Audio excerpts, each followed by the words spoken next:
ராதிகாவுக்கு எதிராக நடக்கிற சதி வேலை யார் இந்த வேலையை பார்த்தது அப்படின்னு தான் தெரியல. ராதிகா தற்போது தன் கவனங்கள் முழுவதையும் திரைப்படங்களை தான் செலுத்திட்டு வராங்க.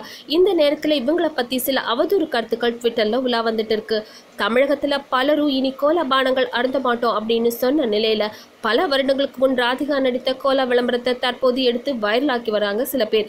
இதை பார்த்த பலரும் லேட்டஸ்ட் விளம்பரம் அப்படின்னு நினைச்சு ராதிகாவை திட்டிட்டு இருக்காங்க. யார் இந்த வேலையை பார்த்தது அப்படின்னு தான் தெரியல. இந்த நிலையில கோலா விளம்பரத்திற்காக தன்னை கிண்டல் செய்தவங்களுக்கு ராதிகா பதிலடி கொடுத்திருக்காங்க.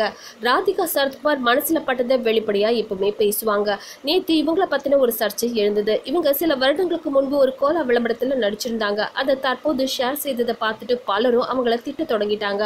அதற்கு பதிலடி தரும் வகையில ராதிகா, உங்க சென்டிமெண்ட்ஸ் எனக்கு புரியுது, ஆனா இதே விளம்பரத்துல பாலிவுட் நடிகர் அமீர் கான் 2005ஆம் ஆண்டு நடிச்சிருந்தாரு, அதை கேட்க மாட்டீங்களா அப்படின்னு சொல்ற மாதிரி ஒரு ட்வீட் செய்திருந்தாங்க ராதிகா. இந்த நியூஸ் பத்தின உங்களோட கமெண்ட்ஸ் சொல்லுங்க. மேலும் நெட் டிவி ஃபார் யூ சேனலை சப்ஸ்கிரைப் பண்ணுங்க.